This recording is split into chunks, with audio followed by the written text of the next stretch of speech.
पण दुर्दैवाचं आम्ही उपोषणातून उठलो असलो तरी त्याबद्दलची बैठक ही अधिवेशनाच्या आधी झाली नाही। मग लगेचच आम्ही निर्णय घेतला, जर अधिवेशनामध्ये सामान्य लोकांचे प्रश्न सुटत नसतील तर मग रस्त्यावरची लढाई लढावी लागेल। आदरणीय पवारसाहेबांच्या मार्गदर्शनाखाली मराठवाड्याचं छत्रपती संभाजीनगरमध्ये शेतकऱ्यांच्या हिताचं एक आंदोलन आम्ही उभं केलं। मोठ्या प्रमाणात लोक आली, 3-4 तास रस्ता आम्ही जाम केला। सरकारमध्ये असणारे नेते महाजन साहेब हे सातत्याने आमच्या संपर्कात होते। त्यांनी शब्द दिला होता की गेल्या वेळेस आम्ही शब्द देऊन बैठक झाली नसली तरी आता आम्ही शब्द देतो की बैठकीला आम्ही तुम्हाला नक्कीच बोलवू। आणि आज दुपारी आमची बैठक ही मुख्यमंत्री साहेबांबरोबर झाली। महाजन साहेब तिथं होतेच, त्याच्याचबरोबर जितेंद्र आव्हाड साहेब त्या बैठकीला होते, विजयभाऊ वडेट्टीवार साहेब होते, संदीपभाऊ क्षीरसागर हे तिथेही होते आणि आंदोलनात सुद्धा उपस्थित होते। राजूभाऊ खरे असतील, अभिजितभाऊ पाटील असतील, कैलासभाऊ पाटील जे धाराशिवचे आमदार आहेत ते तिथं होते, अनिकेतभाऊ देशमुख, असे आम्ही सर्वजण तिथं बसलो, चर्चा केली। चर्चा कशावर केली तर पुण्यश्लोक अहिल्यादेवी होळकरांच्या नावाने जी कर्जमाफीची योजना या सरकारने आणली त्याच्यामध्ये 2019ची अट जी टाकण्यात आलेली ती काढण्यात यावी अशी विनंती त्यांना केली। 50,000चं लिमिट जे लावलं गेले ते तुम्ही काढून 2 लाखापर्यंत ते करावं। जे रेग्युलर असणारे शेतकरी आहेत त्यांना तुम्ही जी अट टाकलेली 25, 26, 26, 27ची ती एक काढण्यात यावी।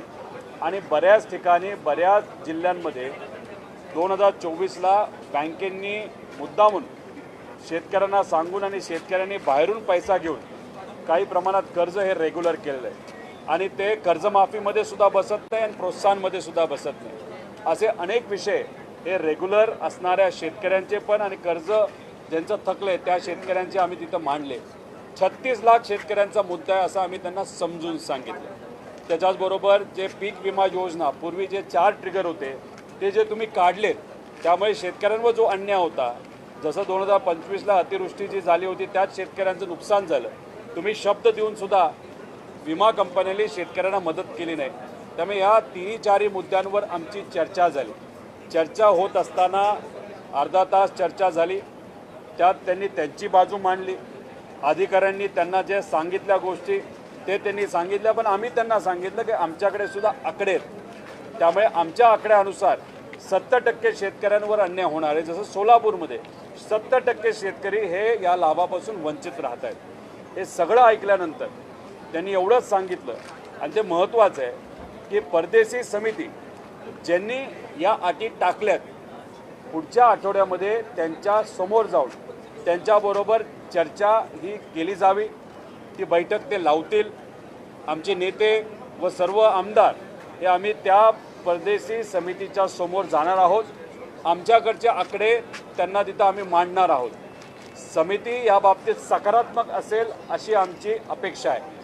पण मुख्यमंत्री साहेबांनी एक महत्त्वाची गोष्ट सांगितली, आम्ही त्यांना एवढंच सांगितलं होतं शेतकऱ्यावर अन्याय झाला नाही पाहिजे आणि त्यांनी ते मान्य केलं, शेतकऱ्यावर अन्याय होणार नाही अशी आमची भूमिका आहे। आणि चर्चा केल्यानंतर म्हणजे समितीबरोबर चर्चा केल्यानंतर आमचे आकडे योग्य असतील, जे आम्हाला माहिती ते योग्य आहेत, तर नक्कीच बहुतांश शेतकऱ्याला न्याय देण्याची भूमिका या सरकारची असल्यामुळे त्या समितीच्या समोर जी चर्चा होईल त्यात जे आकडे आम्ही टाकू आणि आमचे आकडे सिद्ध झाले ते हे सरकार या अटी काढतील अशी आमची अपेक्षा आहे। त्यामुळे पुढच्या आठवड्यात परदेशी समितीसमोर आम्ही जाऊ, चर्चा करू, त्याच्यात चर्चा आल्यानंतर आमचे मुद्दे आमचे आकडे हे तिथं आम्ही मांडू आणि मग समिती, मुख्यमंत्री साहेब आणि आम्ही परत एकदा बैठक करू आणि बैठक झाल्यानंतर आकडे मान्य झाले नसले, समजा आम्ही दिलेले आकडे हे योग्य असताना सुद्धा सरकार ते मान्य करत नसेल तर मग आम्हाला पर्याय राहणार नाही। लोकांच्या वतीने लढत असताना ऑगस्ट महिन्यामध्ये आम्हाला विदर्भाचं एक मोठं आंदोलन तिथं उभं करावं लागेल आमची अपेक्षा आहे। आणि आम्हाला विश्वास आहे काही प्रमाणात चर्चा झाल्यानंतर हे सरकार 100% शेतकऱ्याला न्याय देईल असं आम्हा सगळ्यांना त्या ठिकाणी वाटतं। आणि हे होत असताना अजून एक महत्त्वाचा मुद्दा त्यांच्यासमोर आम्ही विद्यार्थ्यांचा मांडला। जे MPSC देणारे विद्यार्थी आहेत, पूर्वी OMRच्या अंतर्गत ते परीक्षा देत होते. आता ऑनलाईन पद्धत ही परत एकदा सरकार आणण्याचा प्रयत्न करत आहे. त्या पद्धतीचा GR हा आयोगाने काढलेला आहे. आमचा त्याला विरोध आहे. कालच विद्यार्थ्यांची आमची चर्चा झाली, संवाद झाला, त्यांनी मुद्दे मांडले.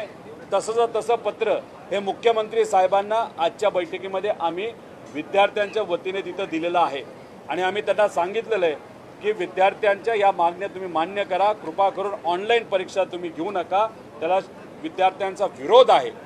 याच्यावर त्यांनी एवढंच सांगितलं की आयोगाच्या प्रमुखाला आम्ही सांगितलेलं आहे आणि तुम्ही आता भेटल्यानंतर आम्ही परत एकदा सांगू की विद्यार्थ्यांना विश्वासात घ्या, विद्यार्थ्यांचं म्हणणं ऐकून घ्या आणि विद्यार्थ्यांचं म्हणणं मान्य करा. त्यामुळे विद्यार्थ्यांचं म्हणणं आहे ऑनलाईन परीक्षा घेऊ नका, OMRच्या अंतर्गत ती परीक्षा घेण्यात यावी. त्यामुळे आम्ही सुद्धा आयोगातल्या प्रमुखांना तिथं भेटू. त्यामुळे ऑनलाईन परीक्षा जर 12 तारखेपर्यंत 12 जुलैपर्यंत ही कॅन्सल झाली नाही तर त्या विद्यार्थ्यांसाठी सुद्धा एक मोठं आंदोलन येत्या काळामध्ये आम्ही उभं करू असं सुद्धा आम्ही CM साहेबांना त्या ठिकाणी सांगितलेलं आहे. सगळ्यात महत्त्वाचा बाब आहे TMPSCचं म्हणणं आहे, मात्र सगळ्याच परीक्षा ऑनलाईन करण्याचं धोरण आता सरकार आणून पाहत आहे. TETच्या बाबतीत आज सभागृहामध्ये देखील अशा पद्धतीची माहिती खुद्द दादा भुसे यांनी दिली. भुसे साहेब जे सांगतायत की TET परीक्षा याच्यामध्ये जो काय पेपर फुटलेला आहे, आता आम्ही निर्णय घेतो ऑनलाईन जाण्याचा. एक तर ऑनलाईन परीक्षेलाच आमचा तिथं विरोध आहे. त्याच्यामध्ये मोठ्या प्रमाणात भ्रष्टाचार होतो, मॅन्युप्युलेशन 100% तिथं होतं आणि कुठल्याही ऑनलाईन परीक्षेला विद्यार्थ्यांचा तिथं विरोध आहे. पेपर फुटला हे नक्की आहे, पण मग आम्ही असं समजायचं का विद्यार्थ्यांकडे 1000 रुपये घेता यावे, त्यात नफाखोरी व्हावी आणि पेपर अजून एकदा फोडता यावा, यासाठी TET परीक्षेतला पेपर मुद्दामून फोडला आणि त्याची चर्चा घडून आणली जेणेकरून TETची परीक्षासुद्धा ऑनलाईन घेता यावी. असं काय आहे का? त्यामुळे भुसे साहेबांनी सांगत असताना त्यांनी जो युक्तिवाद केला तो पूर्णपणे चुकीचा युक्तिवाद आहे.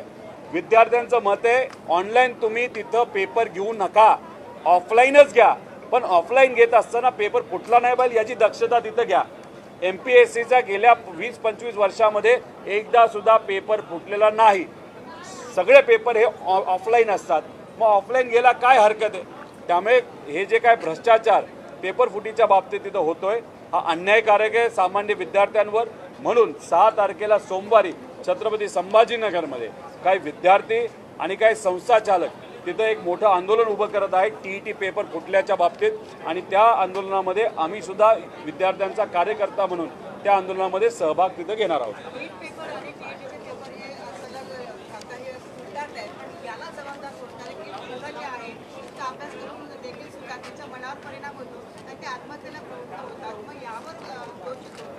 दोषी सरकार आहे. 2016ला आपण बघितलं असेल, भाजपचं सरकार आणल्यानंतर महापोर्टल म्हणून एक वेगळंच प्रकरण या सरकारने तिथं आणलं होतं, ज्याचा विरोध आम्ही सर्वांनी तिथं केला होता. विद्यार्थ्यांनी विरोध केला होता. कुठल्या कंपनीला ते काम दिलं होतं? महाव्यापम घोटाळा जो मध्य प्रदेशमध्ये झाला होता त्याच एका कंपनीला इथं काम दिलं गेलं होतं. 1000 रुपये प्रत्येकी विद्यार्थ्यांकडनं घेण्यात आले आणि मग त्यातून भ्रष्टाचार झाला, त्यातून पेपर फुटला, त्यात बरंच काही झालं. त्याचा विरोध केला. महाविकास आघाडी आल्यानंतर ते आम्ही थांबवलं. त्यामुळे ऑनलाईन परीक्षा घेतल्यानंतर 100% त्याच्यामध्ये भ्रष्टाचार होतो, पेपर हा फुटतोच. त्यामुळे MPSC ज्या पद्धतीने ऑफलाईन परीक्षा घेतील तशीच परीक्षा सगळ्याच्या बाबतीत तिथं व्हावी. पण पेपर फुटीला कोण जबाबदार असेल तर पूर्णपणे हे सरकार जबाबदार असेल असं आमचं ठाम मत आहे.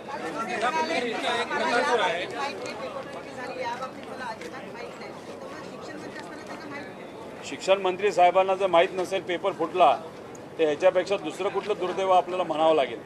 भुसे साहेब चांगला आमदार आहे, त्यांच्याबद्दल मी काय बोलणार नाही.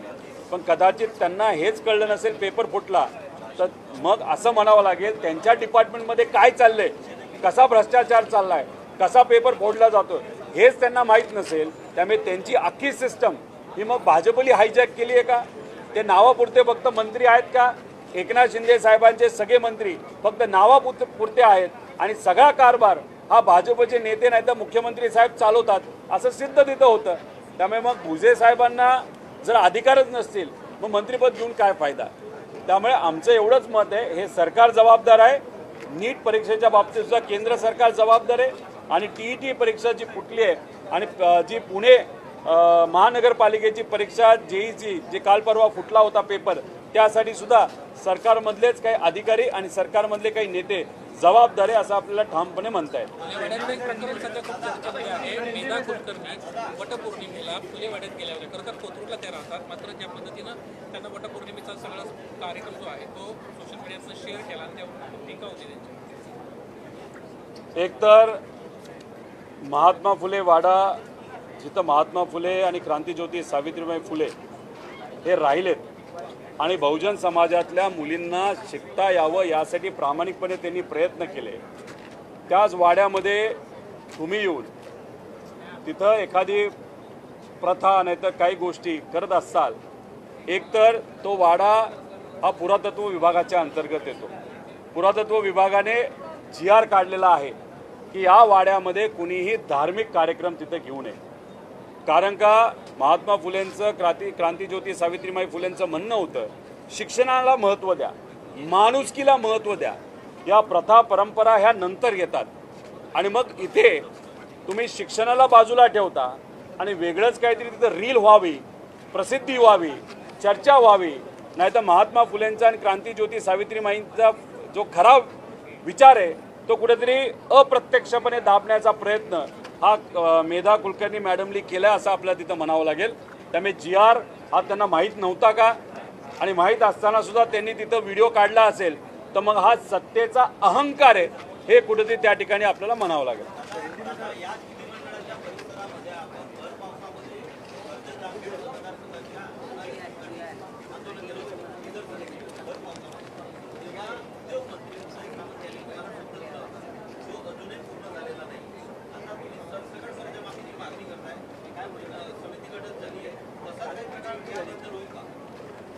हे बघा, उदय सामंत साहेब जे मंत्री आहेत ते इंडस्ट्री विभागाचे मंत्री असले तरी नको त्या उद्योगामध्ये ते जरा अडकलेले आहेत. म्हणजे कुठला उद्योग, तर पक्ष फोडण्याच्या उद्योगामध्ये ते आत्ता थोडेसे बिझी वाटतात. माझ्या वेळेस आम्ही लढलो, MIDC मान्य असताना, परमिशन असताना सुद्धा ती दुर्दैवाने माझ्या मतदारसंघात झाली नाही. आता ती व्हावी यासाठी आम्ही प्रयत्न करतोय. अनेक वेळा प्रश्नसुद्धा मांडले, त्याला उत्तर तिथं दिलं जात नाही. वेगळ्या प्रकारचं राजकारण.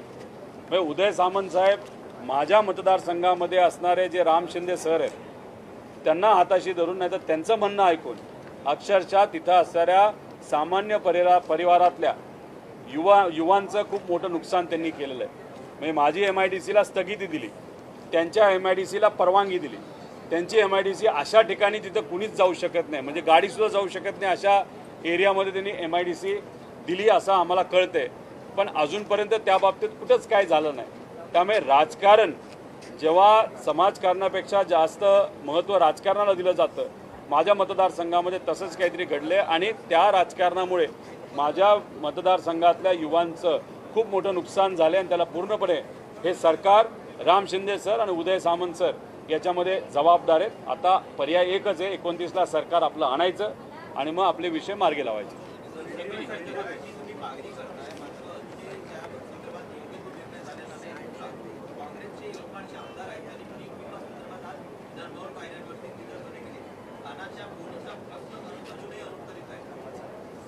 सरकार काय करते, मोठ्या प्रोजेक्टवर पैसा खर्च करते, त्यातून भ्रष्टाचार करते, बाकी यांना काही करत नाही. गुजराती काही कंपन्या आहेत आणि काही आंध्राच्या कंपन्या आहेत, त्यांना मोठे मोठे कॉन्ट्रॅक्ट द्यायचे, त्यातून भ्रष्टाचार करायचा. हेच या सरकारचं कुठेतरी ध्येय दिसतंय. त्यामुळे बऱ्याच प्रमाणात आपण बघितलं तर अशा अनेक योजना आहेत त्याला निधी सरकारकडनं दिला जात नाही. पीक विमा योजना महत्त्वाची, आम्ही सुद्धा त्यासाठी आंदोलन केलेलं आहे. आता आम्ही आंदोलन केल्यानंतर लोकांना कळालं की ही जी कर्जमाफीची योजना आहे ती फसवी आहे. त्यामुळे सरकारसुद्धा मोठ्या प्रमाणात अडचणीत आल्या. आता चर्चा करायला तरी तयार आहे. आता चर्चा पुढच्या आठवड्यात होईल, त्या बाबतीत काय होतं आपण बघू. आम्ही शांत बसणारे लोक नाही, आम्ही लढत राहू. आता बरेच आमदार आपापल्या मतदारसंघातले विषय इथं मांडत आहेत. मी सुद्धा अधिवेशनामध्ये तिथं बोलणार आहे. रस्त्यावरची लढाई करून आता आम्ही अधिवेशनात आलेलो आहे. त्यामुळे अधिवेशनामध्ये सुद्धा आम्ही आमची लढाई काय तिथं थांबवणार नाही. त्यामुळे या सरकारच्या चुका लोकांसमोर कशा येतील यासाठी मीडिया म्हणून तुम्ही आणि अधिवेशनामध्ये आम्ही अशा पद्धतीने आपण एकत्रित काम केलं तर नक्कीच लोकांना न्याय देण्यामध्ये मदत नक्की होईल असं आम्हाला वाटतं. सचिन अय्यर यांना उपसभापती पदाची शपथ घेतलेली आहे. आज उपसभापती पदावरती आज विराजमान झालेले आहेत. खरं तर ते तुमच्यासोबत अनेक वर्ष त्यांना काम केलेलं आहे. त्यानंतर सेनेत गेले, तर सेनेलाही सोडचिठ्ठी दिली आणि आता एकनाथ शिंदेसोबत गेले. सचिन भाऊ आहेर असं काहीतरी करतील असं मला कुठेच वाटलं नव्हतं आणि कदाचित उद्धव ठाकरे साहेबांच्या पक्षातल्या नेत्यांना सुद्धा हे सरप्राईज असू शकतं. अचानकच ही घटना तिथं घडली. आता एक नेता जो पूर्वी आमच्या पक्षात होता, नंतर उद्धव ठाकरे साहेबांकडे गेला, आता एकनाथ शिंदे साहेबांकडे जर गेला असेल तर म्हणजे कपडे बदलण्यासारखी जर आपण विचार आणि भूमिका बदलणार असू तर मग लोकांचा नेत्यांवरचा विश्वास हा उडून जाऊ शकतो. त्यामुळे याच्या आधी आपण बघितलं असेल की पक्ष फुटला, नेते फुटले, आमदार फुटले, खासदार फुटले, आपली तिजोरी लुटली, मंदिरं आता लुटायला लागले. तर कुठं ना कुठंतरी सामान्य लोकांचा जो धीर आहे तो सुद्धा आता सुटेल अशी आपल्याला अपेक्षा करावी लागेल. जेव्हा लोकांचा धीर तुटेल नाही तर सुटेल आणि लोक रस्त्यावर त्या ठिकाणी येतील तेव्हाच परिवर्तन हे होऊ शकतं. आणि तेव्हा जेव्हा परिवर्तन होईल तेव्हा जे कोणी प्रस्थापित आहेत, घराणेशाहीवाले लोक असतील, ज्या लोकांसाठी लढत नाहीत, फक्त सत्तेत लाचारी स्वीकारून गेलेले आहेत, त्यांना लोक नाकारतील आणि नवीन चेहरे येत्या काळामध्ये आपल्याला पुढे येताना बघायला मिळतील. आणि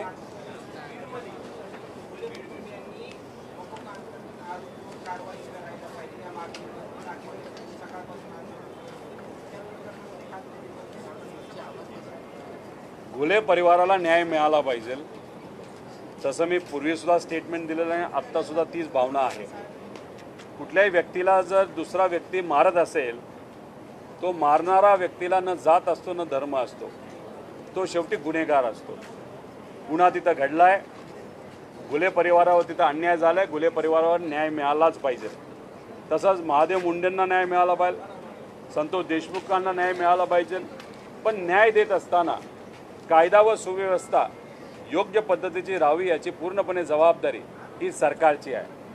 आणि मग कुठलंही एखादं प्रकरण घडल्यानंतर शहानिशा करणं ही सुद्धा जबाबदारी पोलीस प्रशासनाची आहे. पण हे सगळं होत असताना जर मुद्दामून एखाद्या परिवारातल्या व्यक्तीचं नाव घेतलं जात असेल, त्याच्याभोवती राजकारण केलं जात असेल, ते सुद्धा तिथं योग्य नाही. त्यामुळे याच्यात राजकारण न आणता घुले परिवाराला न्याय कसा मिळेल याची भूमिका, कारण शेवटी सत्ता भाजपची आणि महायुतीची आहे. आणि मग सत्ता महायुतीची आणि भाजपची असेल, होम डिपार्टमेंट भाजपचं आहे, देवेंद्र फडणवीस साहेबांचं आहे, पोलीस डिपार्टमेंट त्यांना रिपोर्ट करतं. मग जर काही लोकांची भावना अशी असेल की त्यांना न्याय मिळत नाही, मग पोलीस डिपार्टमेंट कुठेतरी कमी पडलं असं आपल्याला म्हणावं लागेल. पण याच्यात अजून एक महत्त्वाची गोष्ट आपल्याला समजून घ्यावी लागेल की काही लोक राजकीय दृष्टिकोनातून जे तिथले खासदार आहेत त्यांच्या मुलाचं नाव तिथं घेत आहेत. मुलगा हा तिथं कोऑर्डिनेट करतोय, कोऑपरेट करतोय, पोलिसांना जाऊन भेटतोय, पोलिसांना सहकार्य तिथं करतोय. याच्यात महादेव मुंडेंच्या बाबतीत बघायला गेलो तर कुणी मर्डर केला हेच अजून लोकांना माहीत नाही. संतोष देशमुखांच्या बाबतीत सुद्धा आपण जर बघितलं, एक मारेकरी जो आहे ना, तो जो जबाबदार आहे तो अजून कोणास सापडत नाही. पण घुले यांच्या प्रकरणामध्ये 10च्या 10 लोक ते तिथं होते आणि ज्यांनी मर्डर केला त्यांना ताब्यात घेतलेलं आहे. त्यामुळे गुन्हेगार हे ताब्यात घेतले आहे. आता न्याय देण्याची जी काय पुढची पायरी आहे ती न्याय व्यवस्थेची आहे, नाहीतर कोर्टाची, असं आम्हाला सगळ्यांना तिथं वाटतं. तरीसुद्धा पोलीस प्रशासनाने कुठेही कमतरता ठेवली नाही पाहिजे अशी. मित्रांनो, हे होते आमदार रोहित पवार. कर्जमाफीबाबत पुढं भूमिका घेणं गरजेचं आहे, आंदोलन करणं गरजेचं आहे.